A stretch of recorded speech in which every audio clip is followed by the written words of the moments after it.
नमस्कार, मी स्वरा. आज तुम्हाला थालीपीठ भाजणीपासून काहीतरी वेगळा पदार्थ बनवून दाखवते. हा पदार्थ तुम्ही लहान ते मोठ्यापर्यंत अगदी आवडीने खातील आणि पावसाळ्याचे दिवस आहेत, मधल्या वेळेत किंवा सुट्टीच्या वेळेमध्ये तुम्ही हा पदार्थ घरामध्ये खाऊ घाला आणि प्रत्येकाच्या घरात थालीपीठ भाजणी असेलच.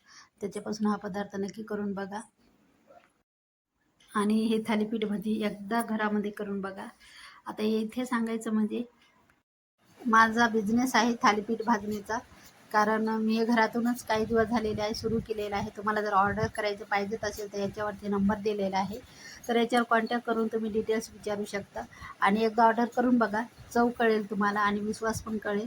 नक्कीच करा. आता यामधलंच मी पीठ घेतलेलं आहे. शिल्लक होतं, बाकी माझं सेल झालेलं आहे पीठ. त्याच्यामुळं काहीतरी नवीन रेसिपी दाखवायची होती, त्याच्यामुळं मी थोडंसं पीठ काढून घेतलेलं आहे. आता एक वाटी घेतलेला आहे. आता या ठिकाणी बघा हिरवी मिरची, आल्याचा तुकडा, 4 ते 5 अशा लसणाच्या पाकळ्या घ्यायच्या आहेत. आपल्याला हे महत्त्वाचं वाटण करून घ्यायचं. एक कांदा बारीक चिरून, हळद लागेल. आता या ठिकाणी भरपूर अशी कोथिंबीर घेतलेली आहे, स्वच्छ धुवून बारीक चिरून. आणि नंतर काय केलं आहे मी, कढीपत्ता घेतलेला आहे, स्वच्छ धुवून बारीक चिरून ते पण घ्यायचं आहे. आता एक वाटी हे पीठ घेतलेलं आहे भाजणीचं. आता मी वाटण तयार करून घेते, हे महत्त्वाचं वाटण. आणि ते पहा, एक वाटी तुमच्याकडे असेल, 2 वाट्या किती वापरायचं तेवढं वापरू शकता, जर प्रत्येकाच्या घरात असते. आता वाटण करून घेते मी. आलं, लसूण आणि हिरवी मिरची, मीठ टाकून घ्यायचं आहे चवीप्रमाणे. आणि हे वाटण असं आबडधोबड किंवा असं बारीक करून घ्यायचं छान. थोडंसं बारीकच ठेवा, कारण आबडधोबड म्हणजे खाताना थोडंसं दाताखाली येते, त्याच्यामुळे हे ठेचून घ्यायचं, असं दरदर असं वाटून घ्यायचं छान. बिया अशा मिरच्याच्या अशा ठेचून घ्यायच्या. आता हे काढून घेते मी. आता एका बाउलमध्ये आपल्याला हे टाकून घ्यायचं आहे. पीठ घेतलेलं आहे एक वाटी. इथे गरजेनुसार पीठ वापरा. आता हे बाकीचं साहित्य मी जे दाखवलं ते टाकून घेते. कांदा थोडासा जास्त वापरला तरी चालेल. बारीक चिरून घ्या कांदा. आता हे पूर्ण करून घेते. यामध्ये ओवा, जिरं वगैरे काही मी टाकायची मला गरज पडत नाही. जर तुमच्या थालीपीठमध्ये असेल नसेल ते मला माहिती नाही, पण नसलं तर तुम्ही अर्धा चमचा ओवा, जिरं टाकू शकता. आता हळद टाकते मी त्यावरती. हळद पण इथे गरजेची आहे. हळदीचा सुद्धा वापर करा. अर्धा चमचा टाकलेली आहे मी. आणि यामध्ये ओवा, जिरं काही टाकायची गरज नाही, कारण माझ्या थालीपीठ भाजणीमध्ये मी ते टाकलेलं आहे. जर तुम्ही टाकलं नसेल तुमच्या थालीपीठ भाजणीमध्ये, ते माहिती नाही आहे मला, तर नसेल टाकलं तर अर्धा चमचा ओवा, जिरं नक्कीच टाका. आणि धनेसुद्धा असे आबडधोबडच 1 ते 2 करून असे ते टाकले तरी चालतील, काही हरकत नाही. मस्त लागते, चवीला खमंगपणा येतो. हे 3 साहित्य माझ्या थालीपीठ भाजणीमध्ये आहे, त्याच्यामुळे मला गरज पडत नाही. आता जसं पाणी लागेल तसं हे पीठ आपल्याला छान मळून घ्यायचं आहे. पाण्याचा एकदम वापर करायचा नाही. एकदम पातळ पीठ करायचंच नाही आहे. जसं पाणी लागेल आपल्याला तसंच इथे पाण्याचा वापर करायचा. यामध्ये खाण्याचा सोडासुद्धा वापरलेला नाही आणि गरज पण पडत नाही. गरजच पडत नाही खाण्याचा सोडा यामध्ये टाकण्याची. आता हे छान एकजीव छान करून घेते. परत पाणी लागेल, जसं पाणी लागेल तसंच टाकते मी इथे. आणि इथे पहा, अशा प्रकारे हे पीठ छान असं करून घ्यायचं आहे. असं थोडंसं पातळ, जास्त घट्ट पण ठेवायचं नाही. पातळ थोडंसं ठेवायचं, पण जास्त पातळ असं करायचं नाही. आपण जे भजे वगैरे करतो ना, चणा डाळीचे वगैरे, तसं काही करायचं नाही इथे. परत एक वेळेस लागेल, त्याच्यामुळे इथे पहा, अशा इथपर्यंत असं हे पीठ करून घ्यायचं. आणि थोडंसं हाताने असं जोर देऊन असं पीठ हे अगोदर छान मळून घ्यायचं, म्हणजे छानच घ्यायचं आहे पीठ. असं एकजीव छान असं धान्य झाले पाहिजे त्यामध्ये. हे सगळे धान्यच असतात त्याच्यामुळे.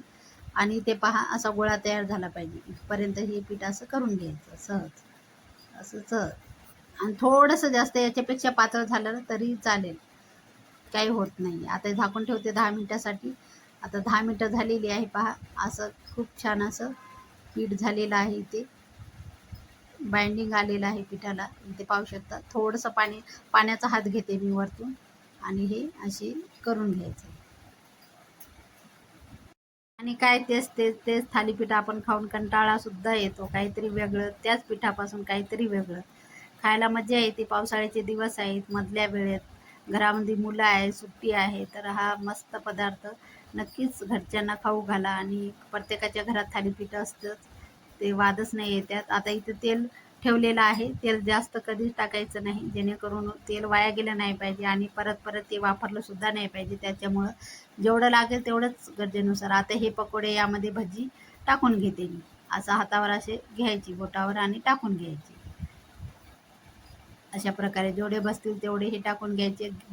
तेल इथं सांगते मी, तेल थोडंसं कडकडीतच करून घ्यायचं आणि गॅस मिडियमला ही भजी तळून घ्यायची. तेल छान गरम करून घ्या अगोदर, कारण काय याच्यामध्ये सगळे धान्य आहे, त्याच्यामुळे आतून अशी छान तळल्या गेल्या पाहिजे अशी इथपर्यंत. आणि लगेच टर्न वगैरे करायची गरज नाही, एखादा मिनिटभर छान अशी तळवायची आणि नंतरच टर्न करायची. ते पहा, अशा प्रकारे हे भजी तयार आहे. जवळून दाखवते आणि सोनेरी कलर येईपर्यंत असे तळून घ्यायचे छान. आणि आपण तर नेहमीच किती प्रकारचे पकोडे आपण पावसाळ्यात तर खातोच, इतर वेळेतही खातो. पण थालीपीठ भाजणीचे पकोडे खाल्ले नसतील तर नक्कीच करून बघा. आणि मस्त चटपटीत हा पदार्थ लागतो, कुरकुरीत असा. आता हे बाकीचे राहिलेले मी अशा प्रकारे हे तळून घेते. लहान मोठ्या आकाराचे टाकून घ्यायचे, जास्त मोठे टाकायची गरज पडत नाही आणि मोठे टाकू नका सुद्धा. आणि हे छान असे छोटे मीडियम साईज छोटेच टाका ही भजी, जास्त मोठे टाकू नका, जेणेकरून आतून कच्चे राहिले नाही पाहिजे तसे. आता हे छान झालेले आहे, तळून घेतलेले आहे. अशा प्रकारे पूर्ण करून घेणार आहे मी. इथे दाखवते जवळ असे तळलेले आहे छान. आणि ते पहा, पूर्ण ही भजी तळून घेतलेली आहे. किती छान इथपर्यंत असं सोनेरी कलर आला पाहिजे.